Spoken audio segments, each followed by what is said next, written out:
Are you someone who finds it hard to focus on your work? Like, you procrastinate a lot? Okay, I will do this work, but let me do that work first. Or let me fold the laundry first. Let me clean the room first. Let me do 1,000 different things first before I actually sit down to study. It happens with me as well sometimes. Sometimes I feel like, okay, let me finish this work of my blog and that work of my channel and that work of with regards to a counseling of a patient or stuff like that, and then the day goes by, and at the end I'm like, how the hell did I spend all of this time and I still haven't gotten to reading the material that I was planning to read and make notes on and stuff like that. So here are 10 tips using technology to boost your focus.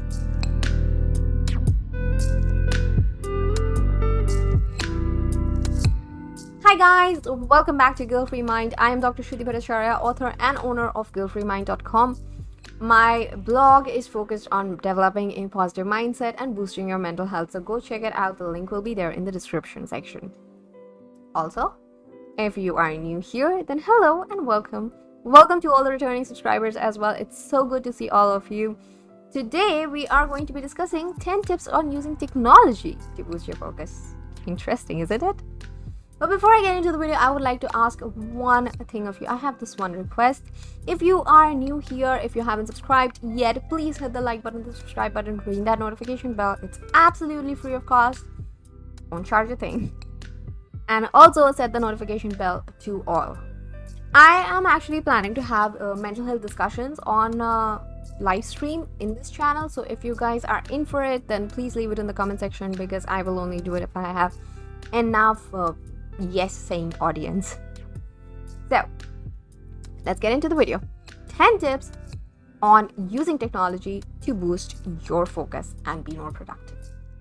Point number 1, set priorities and goals. Now, there are thousands of, maybe more, actually maybe 10,000, I don't know.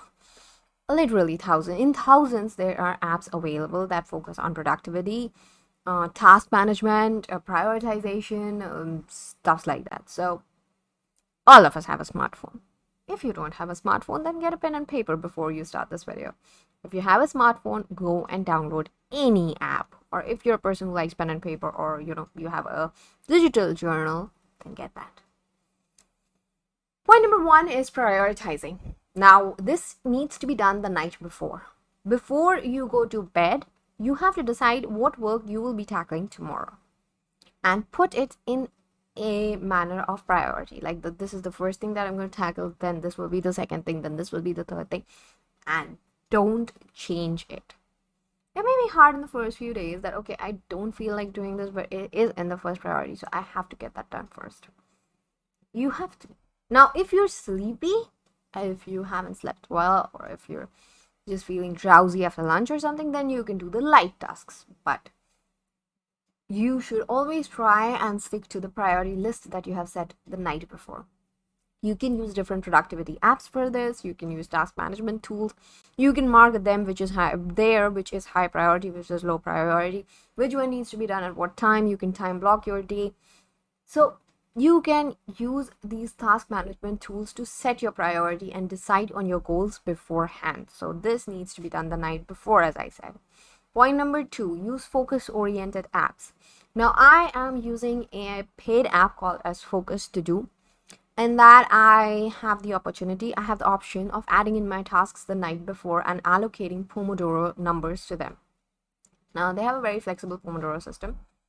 You can put in, you can set your work slot for 25 minutes or for 1 hour. It's your choice. And you then decide how many Pomodoros you will be allocating to each of your tasks. So I put in all my tasks in the Pomodoro itself the night before, and then the next day I only have to open the app and I look at all my tasks. Okay, this task, I try to put it in serial wise so that I know which task I have to tackle first. So I just keep tackling each of the tasks and crossing them off. Now, other apps that are focus oriented can be Forest. There is Flip. Flip is free on both Android and Apple devices, iOS. But if you're going for Forest, you have to pay upfront. So it's Forest is a premium app in case of iOS. In case of Google Play, it's still free. And if you're going for Focus to Do, they have, I think, a free version. It's like freemium. They give you 7 days to try it out, and then if you like it, then you purchase the whole thing. So like that. These apps also come with white noise. So when you put on white noise, it helps you block every noise that is in your vicinity, and it allows you to focus on the work at hand. Some of these websites also have a mode, some of these websites and apps also have modes where they don't allow you to touch the device at all. Like Focus To Do has flip phone. So if I switch that on, strict mode, it's called a strict mode, I think. So if I switch that on and if I start the timer, it'll immediately ask me to flip the phone and keep it. And I am not allowed to touch the phone till the timer is over. Now, if I use the phone and if I try to go to WhatsApp or Discord or Instagram or anywhere, my Pomodoro will get reset and it will come back to 0. Now, who wants to, lose the time tracking that they were doing? So it's a very good way to keep you from touching your phone when you don't want to. When you should not, rather, not don't want to, when you should not. So, point number 3, focus enhancing browser extensions. There are certain browser extensions like Stay Focused, Leech Block, and then there is Limit. These are basically time blockers. So if you're on a non-productive site, then they will tell you that, okay, you spent a lot of time on the site, it's time to go back to your work and stuff like that.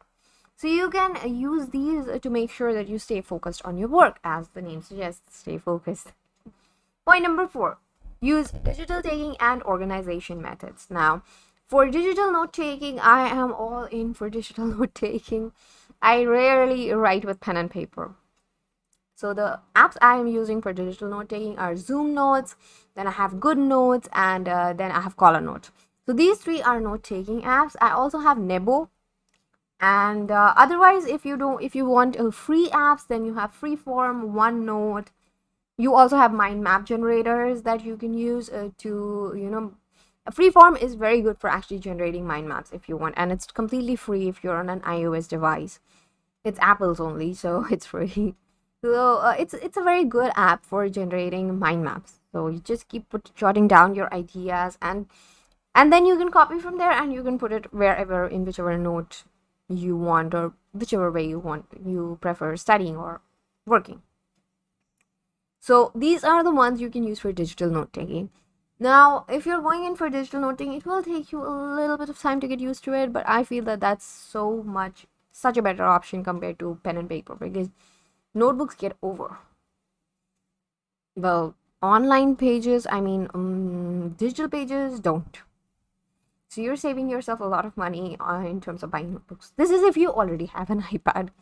If you don't, and you're just buying an iPad for the purpose of note taking, it is a decent investment, to be honest. It will take a while to pay you back, but it will. So, point number 5, using white noise apps. There are many apps that just supply you with white noise. They have different white noises like fire cackling, then wind blowing, classroom noises, or library noises, or stream noises. So you can put up whichever rain noises, so whichever noise that suits you. You try out with all of them. If it feels distracting to you, or if you feel that you're fading out into your thoughts and stuff like that, then maybe that noise is not for you. You can use some other form of noise. So try out with these white app noise. Now see, what I'm giving you is a guideline. You don't exactly have to follow all of these, but you have to find out which works for you and then stick to it. So when you're using a white noise app, try out the different noises before deciding which one you are going to go with, or which ones are working for you the best. Next, timers. Most of the timers are based on the Pomodoro method. Now, if you don't know what the Pomodoro method is, I have already published a video on it. So it will be there in my productivity series. The link is there in the description section. So please go check out the productivity series playlist. You will find tons of videos that are based on boosting your productivity. So go have a look at that. Now, when you use timers, like the one I'm using is Focus To Do, as I told you before, these are basically custom timers are available, and then most of the timer have flexibility for you to change the Pomodoro duration. So you can either keep it at 25 minutes, which is the standard duration, or you can increase it or you can decrease it if you're facing a lot of difficulty in concentrating, I suggest starting from the 25 minutes Pomodoro technique, which is the standard one. And then as and when your focus boosts, you can take it up slowly to 1 hour.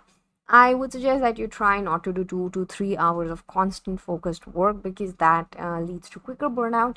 1 hour is more than enough. You do 1 hour of work, you take a 10 minutes or even a 5 minutes break is okay if you're super busy. You come back and you work for 1 hour again.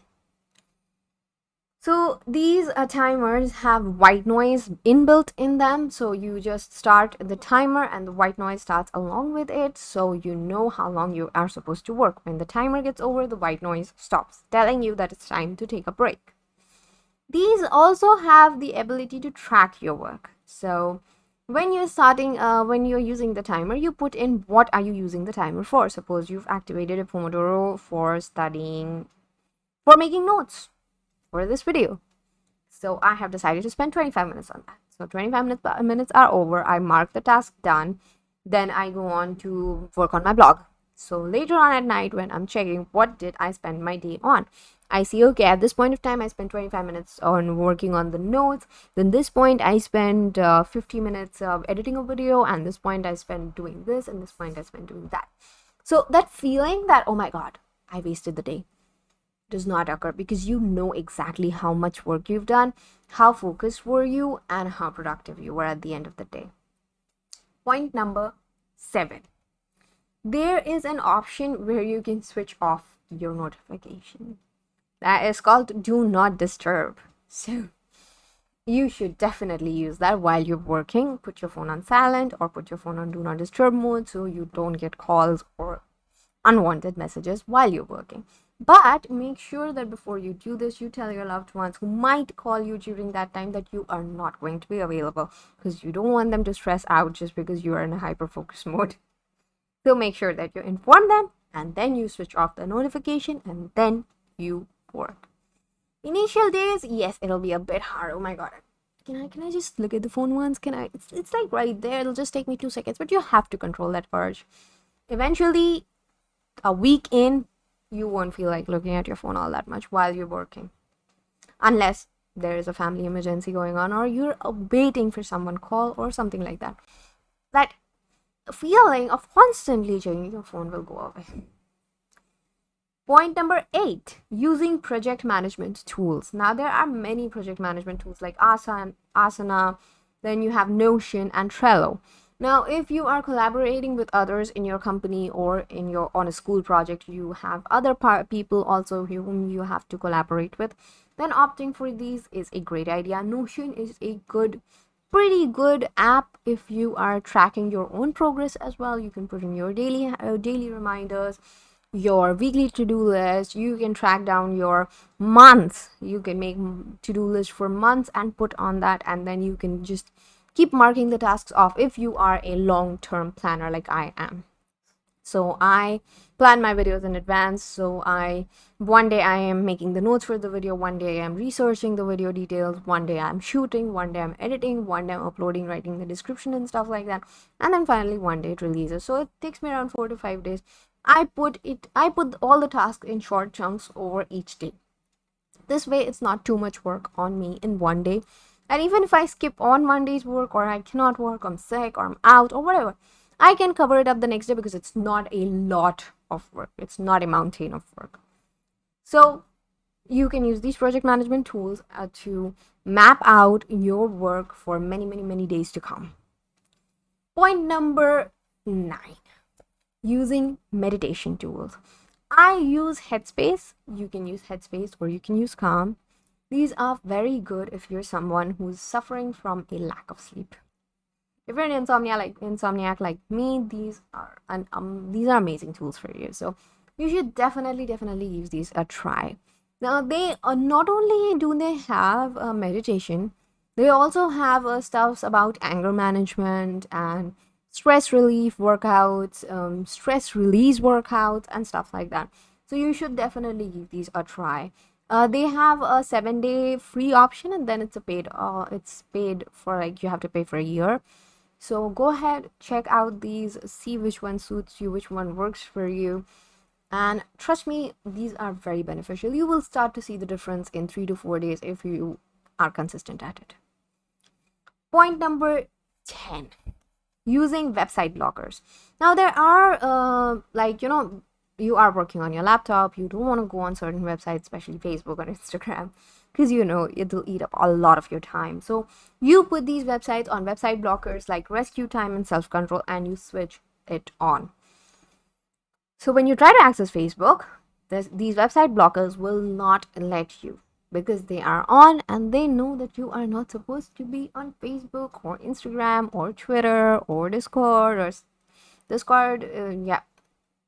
Discord is an app actually in Mac, so I got a little confused. But yeah, if it's a website, then you're not supposed to be there. So these ones will keep you from accessing the websites that can eat up a lot of your time and make you procrastinate without you even realizing what you are doing. So, well, this is it about this video. I hope you got some good ideas, and I hope you noted down some of the items to go and check out now after this video. If you want to know more about the productivity series, how to stay motivated even when times are hard, and how to just keep going when you don't want to, go check out the productivity series. The link is in the description. Go check out the blog guiltfreemind.com, and I will see you guys in my next video. I hope you have liked and subscribed and rang the notification bell and set it to all. So, well, till the next video. Take care. Bye bye.